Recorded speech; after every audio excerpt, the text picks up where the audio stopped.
Welcome to എഡ്യൂക്കേട്രിക്സ്. ഈ video ക്ലാസ്സിൽ നമ്മൾ ബേസിക് കോൺസ്റ്റിറ്റ്യൂവൻ്റ് ഓഫ് മാറ്റർ എന്ന ചാപ്റ്ററിൻ്റെ പ്യുവർ സബ്സ്റ്റൻസ് ആൻഡ് മിക്സർ എന്ന ടോപ്പിക്കിനെ കുറിച്ചാണ് പഠിക്കാൻ പോകുന്നത്. എന്താണ് മാറ്റർ എന്ന് നമ്മൾ ഓൾറെഡി പ്രീവിയസ് വീഡിയോയിലൊക്കെ പഠിച്ചിട്ടുള്ളതാണ്. Anything that can occupy space and how mass is known as matter. ഈ മാറ്ററിൻ്റെ രണ്ട് ക്ലാസിഫിക്കേഷനുകളാണ് പ്യുവർ സബ്സ്റ്റൻസും മിക്സർ എന്ന് പറയുന്നതും. ഈ മാറ്ററിൻ്റെ കോൺസ്റ്റിറ്റ്യുവൻസും അതിൻ്റെ ക്യാരക്ടറിസ്റ്റിക്സും അതിനെയൊക്കെ ബേസ് ചെയ്താണ് നമ്മൾ മാറ്ററിനെ പ്യുവർ സബ്സ്റ്റൻസും മിക്സറുമായി ക്ലാസിഫൈ ചെയ്തിരിക്കുന്നത്. Pure substance are the type of matter that made up of one type of particles and they show same chemical properties through out the material. അതായത് ഒരു മാറ്ററിനെ നമ്മൾ പ്യുവർ സബ്സ്റ്റൻസ് എന്ന് വിളിക്കണമെങ്കിൽ അതിൽ ഒരൊറ്റ ടൈപ്പ് ഓഫ് പാർട്ടിക്കിൾ മാത്രമേ കാണാൻ പാടുള്ളൂ. അതുണ്ടായിരിക്കുന്നത് ഒരൊറ്റ ടൈപ്പ് ഓഫ് പാർട്ടിക്കിൾ കൊണ്ട് മാത്രമാണ്. എവിടെ എടുത്തു നോക്കിയാലും അതിൻ്റെ അകത്ത് ഒരു ടൈപ്പ് ഓഫ് പാർട്ടിക്കിൾസ് മാത്രമേ കാണൂ. അതുപോലെ തന്നെ അത് കാണിക്കുന്ന കെമിക്കൽ പ്രോപ്പർട്ടീസും അതിൻ്റെ എല്ലാ ക്യാരക്ടറിസ്റ്റിക്സും എപ്പോഴും ഒരുപോലെ ആയിരിക്കും. എവിടുന്ന് ആ മാറ്റർ എടുത്ത് നോക്കിയാലും അത് കാണിക്കുന്ന ആ കെമിക്കൽ പ്രോപ്പർട്ടീസും ക്യാരക്ടറിസ്റ്റിക്സും എല്ലാം എപ്പോഴും സെയിം ആയിരിക്കും. അങ്ങനത്തെ മാറ്ററിനെയാണ് നമ്മൾ പ്യുവർ സബ്സ്റ്റൻസ് എന്ന് വിളിക്കുന്നത്. പ്യുവർ സബ്സ്റ്റൻസിൻ്റെ എക്സാമ്പിൾസാണ് ഈ പിക്ചറിൽ കാണിച്ചിരിക്കുന്ന എല്ലാ വസ്തുക്കളും. ഇപ്പം ആദ്യം കാണിച്ചിരിക്കുന്ന ടിന്നിൻ്റെ ഒരു ഷീറ്റ് എടുത്താൽ അതിൽ ടിന്നിൻ്റെ പാർട്ടിക്കിൾ മാത്രമേ കാണൂ. എവിടുന്ന് ആ ഷീറ്റിൻ്റെ എവിടുന്ന് ഒരു പാർട്ട് കട്ട് ചെയ്തെടുത്താലും അതിൻ്റെ പ്രോപ്പർട്ടീസും കെമിക്കൽ സ്ട്രക്ചറും എല്ലാം സെയിം ആയിരിക്കും. അതുപോലെ തന്നെ ഈ പിക്ചറിൽ കാണിച്ചിരിക്കുന്ന എല്ലാ വസ്തുക്കൾക്കും അതുപോലെ തന്നെയാണ്. വാട്ടർ, സോൾട്ട്, ഇതിനെല്ലാം എവിടുന്ന് കുറച്ച് മാറ്റർ എടുത്ത് മാറ്റി നോക്കിയാലും അതിൻ്റെ എല്ലാം ഒരേ പാർട്ടിക്കിളായിരിക്കും. അതിൻ്റെ കെമിക്കൽ പ്രോപ്പർട്ടീസ് എല്ലാം സെയിം ആയിരിക്കും. അങ്ങനത്തെ വസ്തുക്കളെയാണ് നമ്മൾ പ്യുവർ സബ്സ്റ്റൻസ് എന്ന് വിളിക്കുന്നത്. പിന്നെ ഈ അവസാനം കാണിക്കുന്ന കോപ്പർ സൾഫേറ്റ് ക്രിസ്റ്റൽസ് എന്ന് പറയുന്നത് കോപ്പറും സൾഫറും ഇല്ലേ എന്നൊരു സംശയം നമുക്ക് വരാം. പക്ഷേ അതിനെക്കുറിച്ച് എന്തുകൊണ്ടാണ് കോപ്പർ സൾഫേറ്റും പ്യുവർ സബ്സ്റ്റൻസായി എടുത്തിരിക്കുന്നത് എന്നതിനെക്കുറിച്ച് ഡീറ്റെയിൽ ആയിട്ട് നമ്മൾ അടുത്ത ക്ലാസ്സിൽ പഠിക്കുന്നതായിരിക്കും.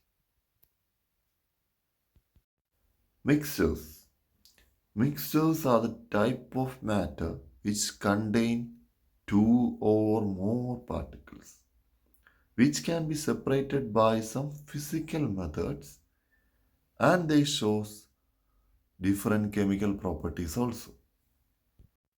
അതായത് ഒരു മാറ്ററിനെ നമ്മൾ മിക്സർ എന്ന് കൺസിഡർ ചെയ്യണമെങ്കിൽ അതിൽ രണ്ടോ അതിൽ കൂടുതലോ പാർട്ടിക്കിൾസ് കാണും. എന്നാൽ ആ പാർട്ടിക്കിൾസിനെ നമുക്ക് എന്തെങ്കിലും ഫിസിക്കൽ മെത്തേഡുകൾ ഉപയോഗിച്ച് സെപ്പറേറ്റ് ചെയ്യാൻ സാധിക്കും. ഓക്കെ, അങ്ങനത്തെ ടൈപ്പ് ഓഫ് മാറ്ററിനെയാണ് നമ്മൾ മിക്സർ എന്ന് വിളിക്കുന്നത്. ഇപ്പം അരിയിൽ ചെറിയ ചെറിയ കല്ലുകളൊക്കെ കിടക്കുന്നു. അത് നമുക്കത് പിറക്കിയെടുത്ത് സെപ്പറേറ്റ് ചെയ്യാൻ സാധിക്കും. അപ്പോൾ അരിയും കല്ലും വേറെ വേറെ വസ്തുക്കളാണ്. അത് രണ്ടും മിക്സായിപ്പോയി. അതിനെയാണ് നമ്മൾ മിക്സർ എന്ന് വിളിക്കുന്നത്. ആ കല്ല് നമുക്ക് എടുത്ത് മാറ്റാം. അങ്ങനെ ഫിസിക്കലായിട്ട് എടുത്ത് മാറ്റാൻ കഴിയുന്നത്. പിന്നെ ആ ഒരു മിക്സർ എടുത്താൽ അതിൻ്റെ പല സ്ഥലങ്ങളിലുള്ള കെമിക്കൽ പ്രോപ്പർട്ടീസും അതിൻ്റെ ക്യാരക്ടറിസ്റ്റിക്സും ഒക്കെ സെയിം ആയിരിക്കില്ല, ഡിഫറൻ്റ് ആയിരിക്കും. അങ്ങനത്തെ മാറ്ററിനെയാണ് നമ്മൾ മിക്സേഴ്സ് എന്ന് വിളിക്കുന്നത്. ഇനി എക്സാമ്പിൾസ് എടുത്ത് പഠിക്കുമ്പോൾ നമുക്ക് കൂടുതൽ മിക്സർ എന്താണെന്നുള്ള ഐഡിയ ഈസി ആയിട്ട് മനസ്സിലാക്കാൻ സാധിക്കും. മിക്സറിനൊരു സിമ്പിൾ എക്സാമ്പിളാണ് സോൾട്ട് വാട്ടർ, അതായത് ഉപ്പ് വെള്ളം. കുറച്ച് വെള്ളം എടുത്തത് അതിൽ ഉപ്പിട്ട് നമ്മളൊന്ന് മിക്സ് ചെയ്താൽ നമുക്ക് സോൾട്ട് വാട്ടർ കിട്ടും, അല്ലേ? ഈ സോൾട്ട് വാട്ടറിൻ്റെ അകത്ത് എന്തൊക്കെ പാർട്ടിക്കിൾസ് ഉണ്ട്? വാട്ടറിൻ്റെ പാർട്ടിക്കിൾസും ഉണ്ട്, സോൾട്ടിൻ്റെ പാർട്ടിക്കിളും ഉണ്ട്. അതായത് രണ്ട് പാർട്ടിക്കിൾസ് അതിൻ്റെ അകത്തുണ്ട്. അതായത് ഒന്നിൽ കൂടുതൽ പാർട്ടിക്കിൾ ഉണ്ടെങ്കിൽ അത് മിക്സറാകും. അതുപോലെ തന്നെ നമുക്കതിനെ ഈസി ആയിട്ട് സെപ്പറേറ്റ് ചെയ്യാൻ സാധിക്കും. ഈ വെള്ളത്തിൻ്റെ പാർട്ടിക്കിളും സോൾട്ടിൻ്റെ പാർട്ടിക്കിളിനെ നമുക്ക് സെപ്പറേറ്റ് ചെയ്യാൻ സാധിക്കും. അത് ഉപ്പുവെള്ളം എടുത്ത് നമ്മളൊന്ന് തിളപ്പിച്ചാൽ വെള്ളം ആവിയായി പോവുകയും ചെയ്യും. ഉപ്പ് ആ പാത്രത്തിൽ തന്നെ അടിഞ്ഞു കിടക്കുകയും ചെയ്യും. അങ്ങനെ നമുക്ക് സെപ്പറേറ്റ് ചെയ്യാൻ സാധിക്കും. അങ്ങനത്തെ വസ്തുക്കളെയാണ് നമ്മൾ മിക്സർ എന്ന് വിളിക്കുന്നത്. ഓക്കെ, നമുക്ക് രണ്ടോ രണ്ടിൽ കൂടുതലോ പാർട്ടിക്കിൾസും അതിൽ കാണും.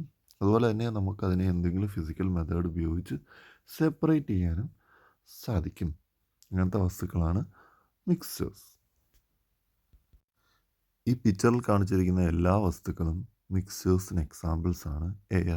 എയറിൽ ഇപ്പം ഓക്സിജൻ ഉണ്ട്, കാർബൺ ഡൈ ഓക്സൈഡ് ഉണ്ട്, നൈട്രജൻ ഉണ്ട്. അതുപോലെ പല പല ഗ്യാസുകളും ഒന്നായിരിക്കുന്നതാണ് എയർ എന്ന് നമ്മൾ വിളിക്കുന്നത്. അതിനെ നമുക്ക് സെപ്പറേറ്റ് ചെയ്യാനും സാധിക്കും.